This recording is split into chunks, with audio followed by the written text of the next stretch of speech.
नागपुर दौरे के दौरान बागेश्वर धाम के पीठाधीश्वर धीरेन्द्र कृष्ण शास्त्री अपने बयानों को लेकर विवादों में घिर गए हैं। धार्मिक आयोजनों के बीच दिए गए उनके कई वक्तव्यों ने राजनीतिक और सामाजिक बहस को तेज कर दिया है। खास तौर पर छत्रपति शिवाजी महाराज से जुड़े कथित बयान और 4 बच्चे पैदा करो, एक आरएसएस को दो जैसे कथनों ने महाराष्ट्र की राजनीति में हलचल पैदा कर दी है। इस पर महाराष्ट्र प्रदेश कांग्रेस कमेटी के अध्यक्ष हर्षवर्धन सपकाल ने तीखी प्रतिक्रिया देते हुए इसे इतिहास का अपमान बताया और माफी की मांग की। कांग्रेस में इस मुद्दे को लेकर बीजेपी और आरएसएस पर भी निशाना साधा। वहीं कई स्थानों पर विरोध प्रदर्शन भी हुए।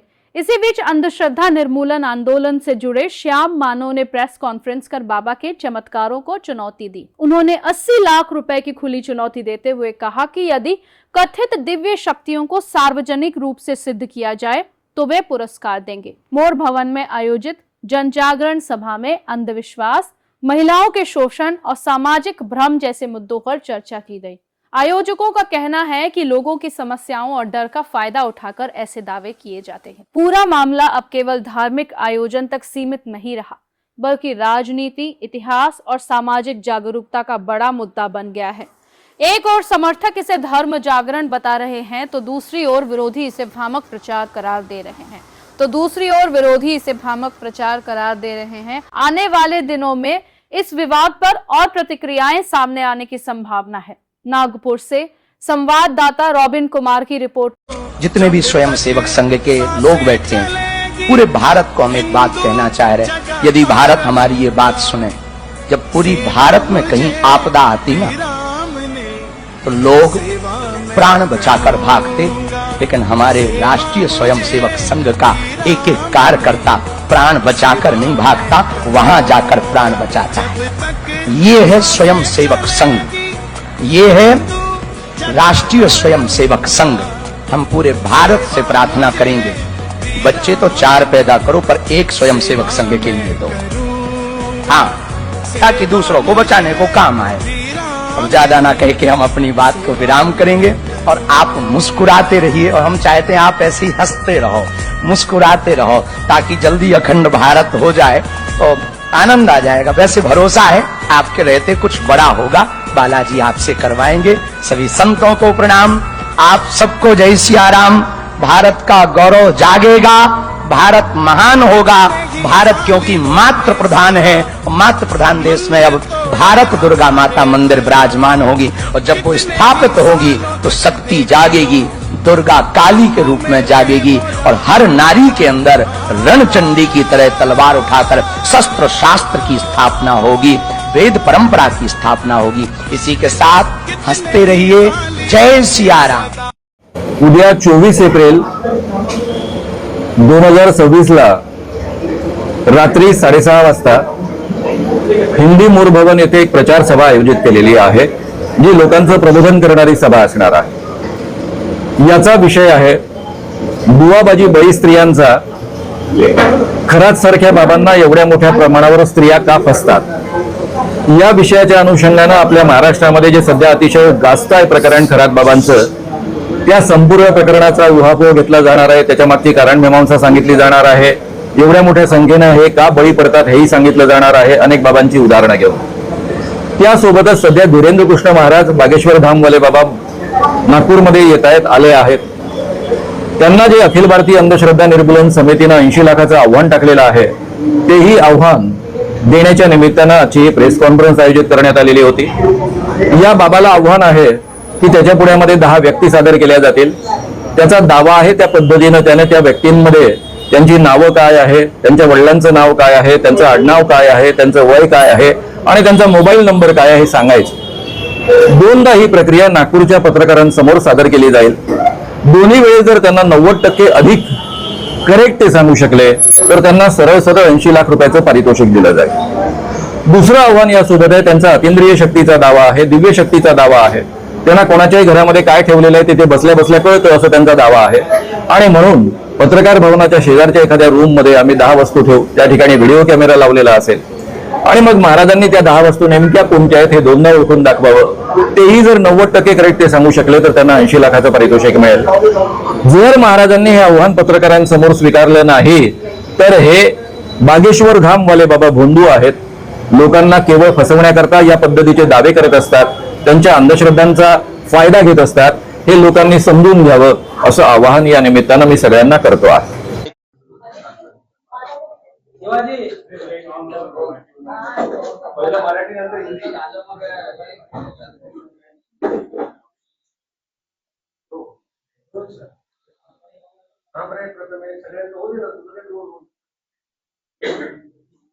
भारतीय जनता पक्ष हा भारताच्या संविधानाला, भारताच्या आध्यात्मिक परंपरेला, भारतातल्या महाराष्ट्रातल्या संत परंपरेला हा मानणारा नाही. अर्थात भारताचं संविधान देखील भारतीय जनता पक्षाला मान्य नाही. मग यांना मान्य काय आहे? तर मुठभर लोकांच्याच हातात धर्मसत्ता असली पाहिजे, मुठभर लोकांच्याच हातात राज्यसत्ता असली पाहिजे, अशा प्रकारची विकृत मानसिकता ही भारतीय जनता पक्षाची आहे. आणि या विकृत मानसिकतेच्या अनुषंगानं सत्तेचं केंद्रीकरण एकीकडे केलं जात आहे, भ्रष्टाचार मोठ्या प्रमाणावर दुसरीकडे सुरू आहे. आणि जी महामानव आहेत, बहुजन नायक जी आहेत, या सर्वांच्या बदनामी करण्याचं कट कारस्थान हे सातत्याने भारतीय जनता पक्षाच्या माध्यमातून केल्या जात आहे. याला जर शब्दबद्ध करायचं असेल यांच्या या नीतीला, यांच्या कुटील नीतीला, यांच्या विकृत प्रकारच्या मानसिकतेचा जर राजकीय स्वरूपामध्ये विश्लेषण करायचं असेल तर तुर्तास ज्या घटना छत्रपती शिवाजी महाराजांच्या संदर्भात वारंवार होत आहेत त्या अनुषंगाने मी एवढंच म्हणेल की भाजपचा छत्रपती शिवाजी महाराजांचा बदनामी करण्याचं धोरण हे राष्ट्रीय धोरण भारतीय जनता पक्षाचं हे आहे.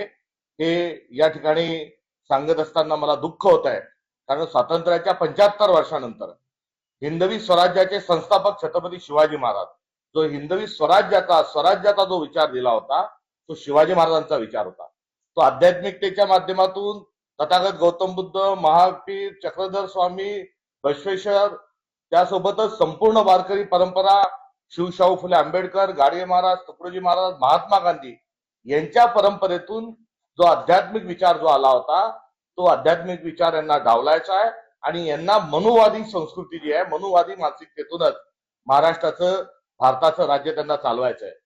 एकंदरीत समता, बंधुता, सामाजिक न्याय, प्रत्येक व्यक्तीचा सन्मान, स्त्री पुरुष समानता ही जी मूल्य आहेत, ही आध्यात्मिक मूल्य आहेत, ही परंपरेतली जी मूल्य आहेत, ही संविधानातली जी मूल्य आहेत, ही मूल्य यांना अमान्य आहेत. आणि समता यांना नाकारायची आहे, बंधुत्व यांना नाकारायचं आहे, प्रत्येक व्यक्तीचा सन्मान देखील त्यांना नाकारायचा आहे, आणि स्त्री पुरुष समानता हा देखील त्यांना अमान्य असणारा हा विषय आहे. आणि या एकंदरीत मानसिकतेतून वारंवार जे छत्रपती शिवाजी महाराजांच्या संदर्भात जे उल्लेख होत आहेत, या संपूर्ण उल्लेखाचा आम्ही धिक्कार करतो. तुर्तास बागेश्वर धाम यांचं जे वक्तव्य आहे विकृत, जेवढं विकृत वक्तव्य गायकवाडांचं आहे अगदी तेवढंच विकृत वक्तव्य हे बागेश्वर धाम हा जो काही महाराज आहे, हा काही भोंदू बाबा जो आहे, यांचं देखील तशाच प्रकारचं आहे. एकीकडे भोंदू बाबांचे प्रकरण समोर येत असताना, खरातांसारखं एक विकृत प्रकरण समोर होत असताना महाराष्ट्रातल्या नेत्यांना आणि राष्ट्रीय स्वयंसेवक संघांच्या देखील नेत्यांना लाज वाटली पाहिजे की बागेश्वर धामचा कार्यक्रम ते घेतात आहे. हा बागेश्वर धाम काय करतो तर कागदावर म्हणे काही लिहितो आणि ते लिहून असताना भविष्य सांगतो. आणि हनुमान जो आहे तो स्वतःच्या अंगात आला अशा प्रकारचं एक संदर्भ आणि अशा प्रकारचं नेरेटिव्ह जो उपस्थित करतो, त्याच्या मांडीला आपण बसता, त्यांच्या कार्यक्रमाला जाता. हाच बागेश्वर धाम जो आहे हा नागपूरला आला होता 3 दिवसांच्या कार्यक्रमाला.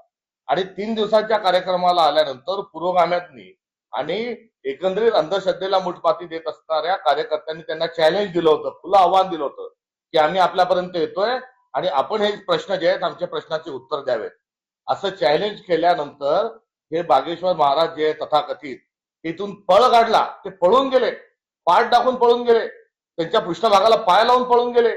इतका हा भित्रट घाबरट माणूस जेव्हा पळून गेला तेव्हा खरं पाहिलं तर त्यांचे जे दावे होते त्या दाव्यांच्या अनुषंगानं आणि महाराष्ट्रामध्ये अंधश्रद्धा निर्मूलनाचा कायदा असताना आणि ड्रग्ज अँड मेडिसिन जो ऍक्ट आहे त्या माध्यमातून त्यांच्यावर गुन्हे दाखल व्हायला पाहिजे होते. मात्र त्यावेळेस देवेंद्र फडणवीसांनी त्यांना पळून जाण्याकरता मदत केली आणि 3 दिवसाचा कार्यक्रम सोडून ते पळून गेले. यावेळेस पुन्हा बोलवलं आणि पुन्हा बोलत असताना जे जबाबदार लोकप्रतिनिधी, जे मंत्री आहेत, जे मुख्यमंत्री आहेत, स्वयंसेवक संघाचे जे प्रमुख आहेत, यांच्या उपस्थितीत ते काय बोलले की शिवाजी महाराजांच्या संदर्भात ते थकलेले हरलेले त्यांनी मुकुट काढून ठेवला. अरे कोणत्या दंतकथा सांगताय तुम्ही? कोणाच्या संदर्भात सांगताय? तुम्हाला लाज वाटली पाहिजे. सांगणारा तर विकृत आणि बेशरम आहेच, मात्र ऐकणारे देखील बेशरम आहेत असं जर म्हटलं तर चुकीचं होणार नाही. महाराष्ट्राचं भूषण आणि ज्यांचा आम्हाला अभिमान आहे, ज्यांनी स्वराज्य नावाचा विचार दिला, त्या स्वराज्य नावाच्या विचारातूनच पुढे भारताचं संविधान निर्माण झालं आणि स्वराज्य आज जे आपण म्हणतो त्याचा संदर्भ थेट छत्रपती शिवाजी महाराजांच्या हिंदवी स्वराज्याशी आहे. अशा शिवाजी महाराजांच्या बद्दल आपण अशा स्वरूपामध्ये लोकांना कुठेतरी सत्यनारायणाची कथा सांगण्यासाठी गोष्टी सांगताय आणि त्यामध्ये आपण अंधश्रद्धा कुठेतरी वाढवताय आणि अंधश्रद्धा वाढवण्याचा भाग हा आपल्या ठिकाणी आहे. मात्र यातून भारतीय जनता पक्षाचं जे राष्ट्रीय धोरण आहे, शिवाजी महाराजांची बदनामी करणं, त्यांचा इतिहास बदलणं, कट कारस्थान करणं हा त्यातलाच एक भाग होता. रामदासांची आणि छत्रपती शिवाजी महाराजांची उभ्या आयुष्यात भेट झालेली नाही. ते एकमेकांना कधी भेटलेले नाहीत. त्यांचा कार्यकाळ जो होता, कालखंड जो होता तो पण वेगवेगळा आहे असं अनेक इतिहासकारांनी सांगितल्यानंतरही हे जाणून बुजून रामदास स्वामींना छत्रपती शिवाजी महाराजांचा गुरु करण्याच्या का मागे लागलेले आहेत? छत्रपती शिवाजी महाराजांची जन्मतारीख बदलण्याचं कट कारस्थान हे सारखे का करत आहेत? छत्रपती शिवाजी महाराजांचा राज्याभिषेक नाकारणारी ही अवलाद आज शिवाजी महाराजांचा इतिहासाशी छेडछाड करून जर शिवाजी महाराजांना रामदास स्वामींचा संदर्भ आणि गुरु शिष्याचं नातं दाखवत असेल तर या त्यांच्या वक्तव्याचा मी निषेध करत नाही. तर हा इतिहासासोबत ही त्यांनी जी तोडमोड केलेली आहे ते मी कदापि आम्ही सहन करणार नाही. या संदर्भामध्ये दस्तूरखुद मुख्यमंत्र्यांनी आता माफी मागितली पाहिजे आणि मुख्यमंत्री जर माफी मागत नसतील, मुख्यमंत्री जर गायकवाडांवर कारवाई करत नसतील तर याचा अर्थ स्पष्ट आहे की शिवाजी महाराजांची बदनामी करणं हे भारतीय जनता पक्षाचं राष्ट्रीय धोरण आहे आणि त्या धोरणाचाच भाग म्हणून काल बागेश्वर जे धाम भीम काहीतरी जे काही आहे या शिवशाहू फुले आंबेडकरांच्या महाराष्ट्रात, या गाडगे महाराज तुकडोजी महाराजांच्या महाराष्ट्रामध्ये असे जर दादांत खोटारडे लोक जर येत असतील आणि त्यांना कुठे धर्मपीठाच्या माध्यमातून त्यांना संलग्नता दाखवत असेल तर ही राष्ट्रीय स्वयंसेवक संघाची पण ही मानसिक विकृती या निमित्तानं आपल्या सगळ्यांच्या समोर आहे. त्यामुळे राष्ट्रीय स्वयंसेवक संघाने या संदर्भात माफी मागावी, मुख्यमंत्र्यांनी माफी मागावी आणि हे जर माफी मागत नसतील आणि गोलमोटोल जर काही बोलत असतील, दंतकथा काय देवेंद्रजी तुम्ही सांगताय?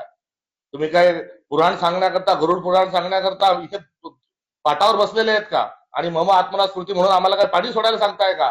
तुम्ही संविधानाची शपथ घेऊन या महाराष्ट्राचे मुख्यमंत्री झालात. आपल्याला या भाकडकथा सांगण्याचा कुठला अधिकार नाही. आपण इधर उधर की बात मत कर. तुम्ही सरळ सरळ जी आहे ही महाराष्ट्राची माफी मागावी. मला या अनुषंगाने पुन्हा संदर्भ आपल्याला सांगायचे, कारण भारतीय जनता पक्षाला त्यांच्या धोरणाला जर शिवाजी महाराजांच्या बदनामीचं धोरण आम्ही जर म्हणतोय तर त्याचा इतिहास आणि संदर्भ देखील आपल्या सगळ्यांच्या समोर मांडणं हे क्रमप्राप्त ठरतं. कारण गोळवळकर गुरुजी जे आहेत, या गोळवळकर गुरुजींनी काय केलं तर शिवाजी महाराजांच्या संदर्भामध्ये त्यांना कुठल्याही प्रकारचा अभिमान नव्हता.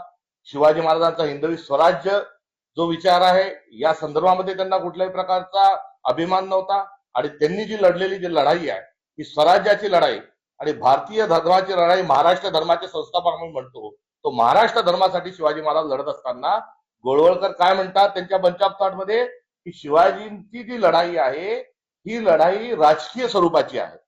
त्यांनी स्वराज्याची लढाई म्हटली नाही, हिंदवी स्वराज्याची म्हटली नाही, महाराष्ट्र धर्माची त्यांनी म्हटली नाही, तर राजकीय लढाई म्हणून शिवाजी महाराजांचं कर्तृत्व हे कुठेतरी कमी लेखण्याचं काम हे यापूर्वी गोळवळकर गुरुजींनी केलंय. नंतर गोळवळकर गुरुजींच्या नंतर आपण सावरकरांवर येऊ आणि सावरकरांवर येण्याच्या आधी पुन्हा गोळवळकर गुरुजींकडे मला वापस जाऊ द्या. आणि संभाजी महाराजांबद्दल देखील गोळवळकर गुरुजींनी काय लिहिलंय तर त्यांच्या क्षमता नव्हती, ते विलासी होते.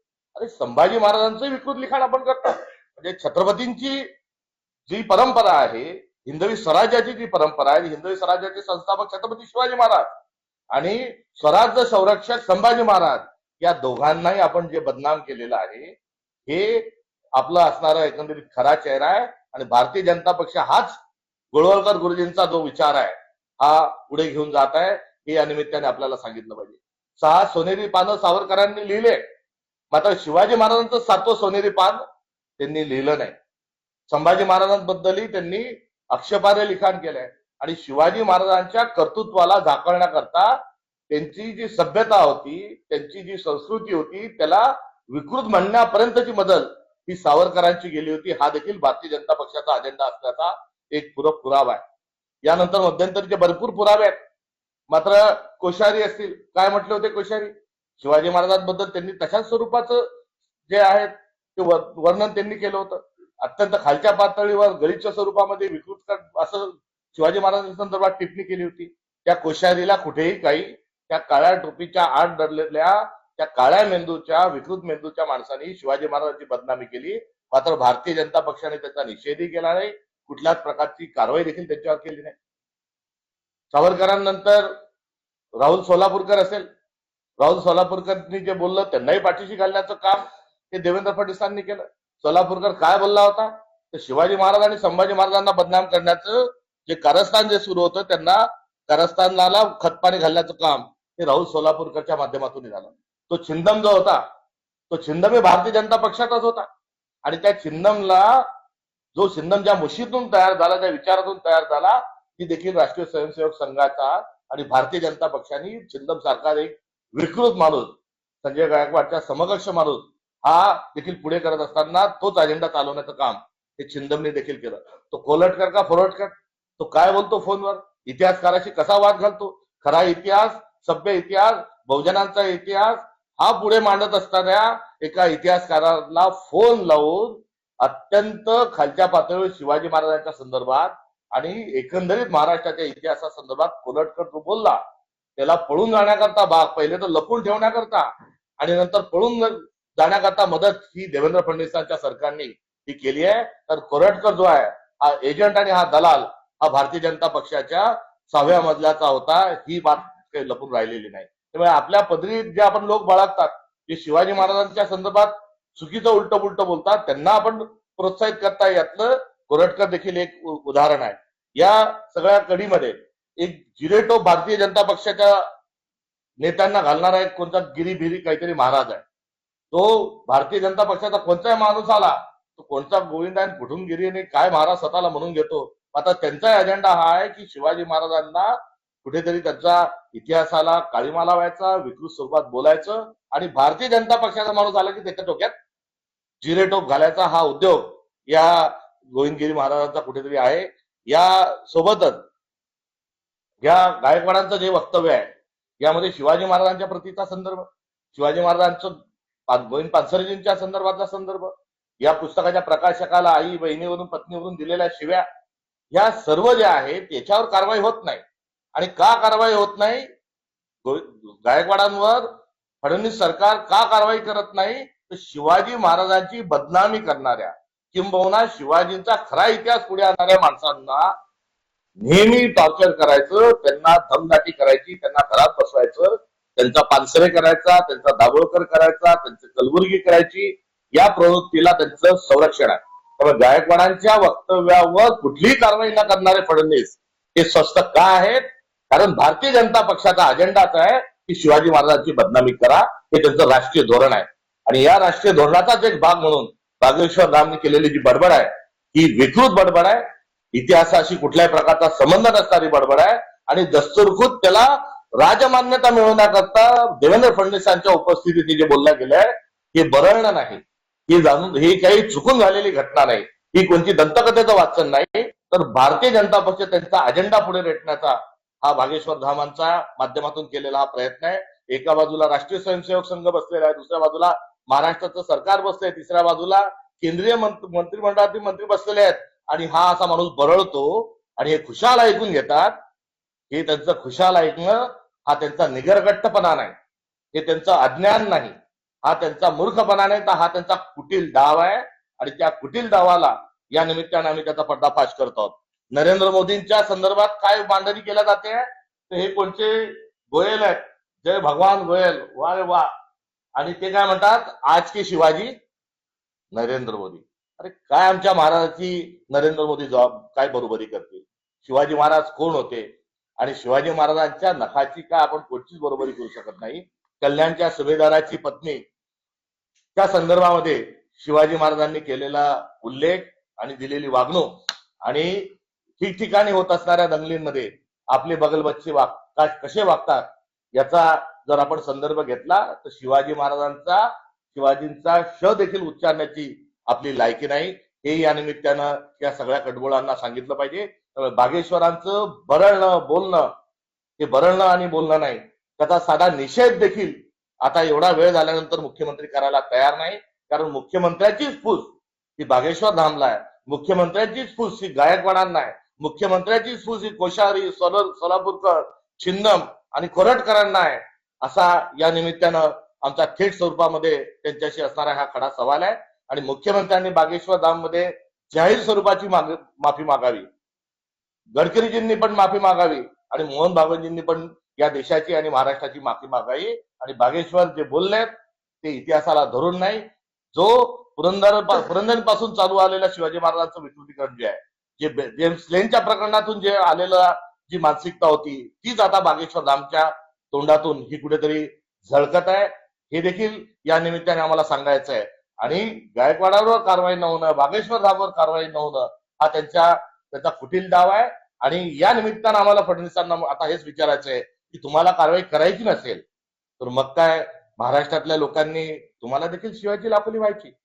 ज्या भाषेत बागेश्वर धाम खोटं बोलला तसंच तुमच्याबद्दल बोलायचं, ज्या भाषेत गायकवाड बोलला त्याच भाषेमध्ये आता आमच्या कार्यकर्त्यांनी महाराष्ट्रातल्या नागरिकांनी तुमच्याशी तसंच बोलायचं, त्याच शिवाय द्यायच्या. जर खोटा इतिहास सांगून कारवाई होत नसेल, जर शिव्या देऊन कारवाई होत नसेल तर मग आता सर्व महाराष्ट्राने तुम्हाला शिव्या द्यायच्या का, हाच एकमेव प्रश्न या निमित्ताने उपस्थित होतो.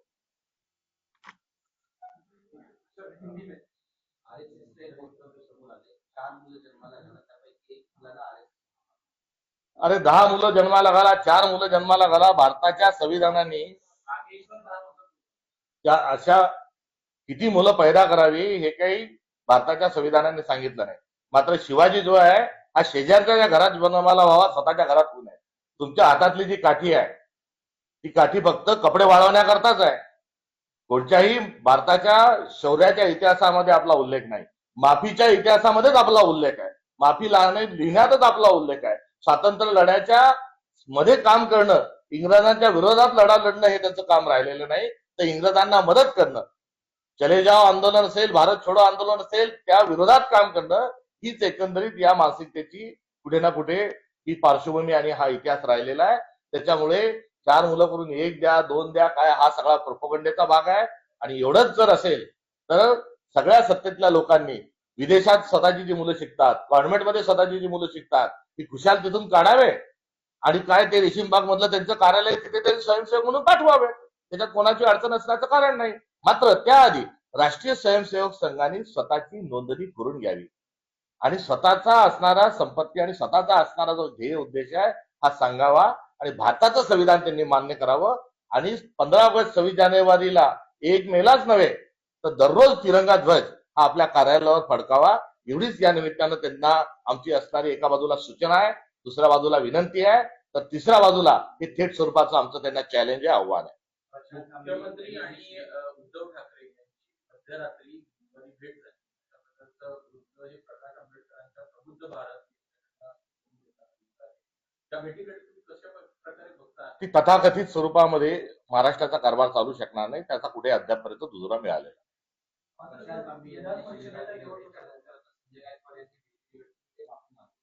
अहो, एक दिलगिरीचं नाटक करू नका.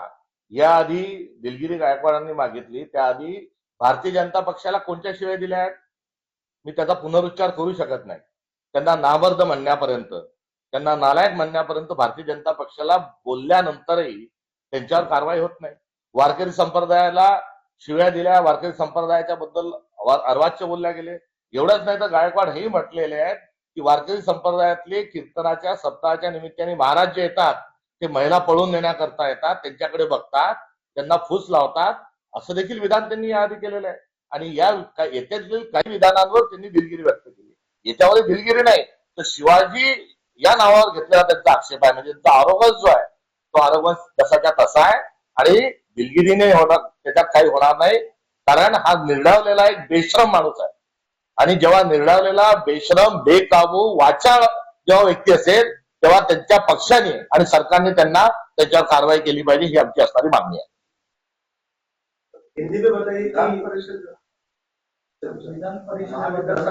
मी या संदर्भामध्ये यापूर्वी जी आमची भूमिका होती तीच भूमिका आमची आहे.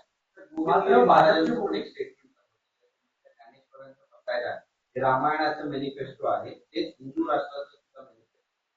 त्यांनी शहाणपणा महाराष्ट्र धर्माला संतपरेला शिकवण्याची आवश्यकता नाही आणि त्यांना लवकरात लवकर बुद्धी येऊ आणि हा भारताच्या संविधानाचा विचार, समता बंधुतेचा विचार हा त्यांनी अंगीकारावा आणि राहिला पसायदानाचा विषय, तर पसायदान त्या प्रेरणा भारताचं संविधान आणि पसायदान यातील प्रेरणा एकसारखी आहे आणि त्या तथाकथित स्वतःला महाराज म्हणून घेणारा फक्त एवढीच मी प्रार्थना ज्ञानेश्वर पसायदानाच्या माध्यमातून करतो की जे कळांची व्यंकटी सांडो तया सत्कर्मी रती वाढो भूता परस्परे जडो मैत्र जीवा, त्यांची जी मैत्री आहे भारताच्या संविधानाशी आणि समता बंधुता सामाजिक न्यायाशी हो ही अपेक्षा व्यक्त करतो.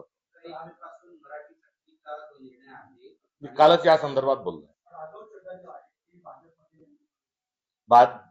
एक पार्टी फोडणारी गँग आहे, मध्यंतरी मुलं पळवणारी गँग होती, मग बाप पळवणारी गँग आली, आता ही पार्ट्या फोडणारी गँग आहे. यांच्या नेतृत्वात क्षमता नाही.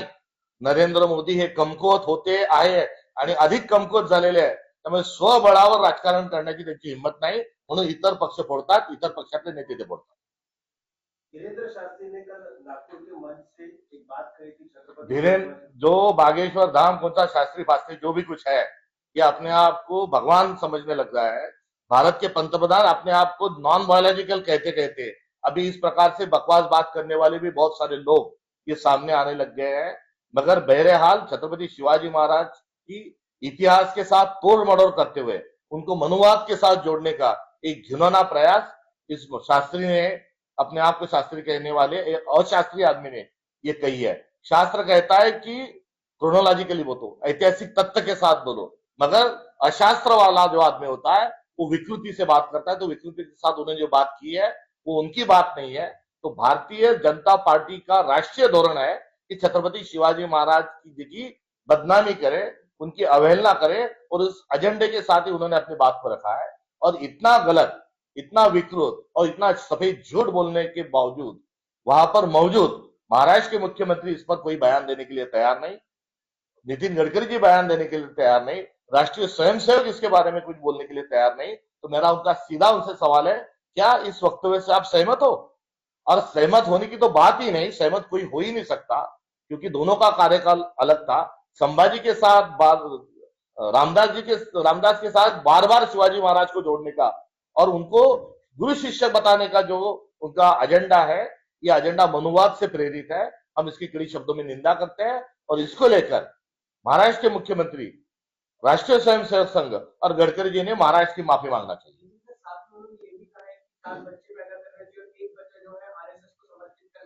जिनके जितने भी बच्चे जितने भारतीय जनता पार्टी के सारे नेताओं के जितने बच्चे हैं वो पूरे के पूरे राष्ट्रीय स्वयंसेवक संघ में वो दे देते हैं, तो इसमें हमें कोई आपत्ति नहीं.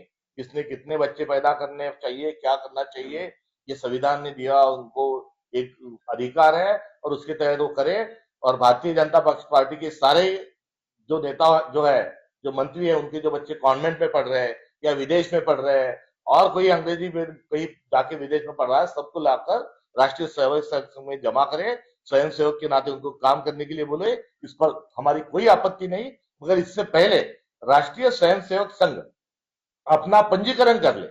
राष्ट्रीय स्वयंसेवक संघ भारत के संविधान को माने, भारत के संविधान का प्रियम्बल अपने दीवार पर वहां पर लगाए और जो तिरंगे के साथ उनको परहेज है, तो 26 जनवरी 15 अगस्त के दिन ही नहीं, तो रोज जो है वो तिरंगा वहां पर लहराए.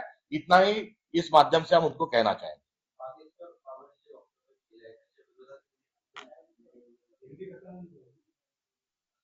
हिंदी में एक सवाल ये भी है कि आपने भी पहले शिवाजी महाराज को वो भी एक तरीके से अवेयर लेके जा रही है. नहीं, इसको ये इस प्रकार से कोई लाइन को खींचना और बताना, ये भी एक प्रोपेगेंडा का भाग हिस्सा है. मेरा स्टेटमेंट आप ठीक से सुनो तो उसमें शिवाजी महाराज जी का आदर्श ही मैंने वहां आबादित किया था. शिवाजी महाराज ने किसी भी जहरीले और पोलराइज विचार के साथ काम न करते हुए शिवाजी महाराज आगे गए थे. यही मेरा मूल वाक्य है, मेरा मूल टिप्पणी है. उसमें शिवाजी महाराज का जो बड़प्पन है और शिवाजी महाराज की जो उनका योगदान है हिंदवी स्वराज की संकल्पना का, वही उसमें आबादित है.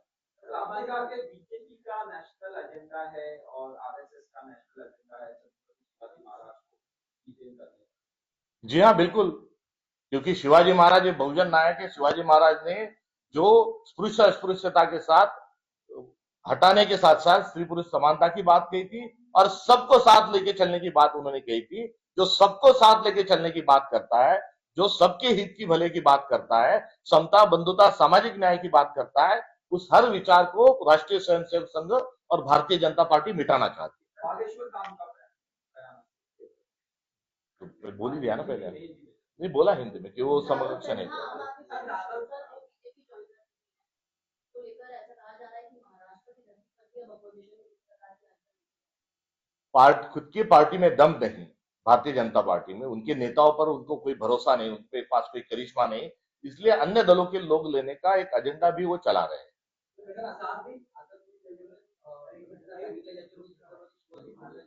हिंदी तो होने तो आपको बहुत किया ना सर करीब 7 सांसद जो है वो गए हैं फिलहाल के वक्त में। क्या ऐसे सामने वाली स्थिति में ऐसा हो सकता है कुछ एफिलिएट्स भी जो है आम आदमी पार्टी के वो बीजेपी देखो ये पार्टी फोड़ने वाली है, उनकी एक फितरत है और वो फितरत के साथ आगे जाएंगे। कल देखा गया मराठी को लेकर सड़कों पे हंगामा। मैं कल ही इसके बारे में बयान दे चुका हूँ। लेकिन गुनाह दर्ज हो चुका है मंत्री का। ठीक, थैंक यू।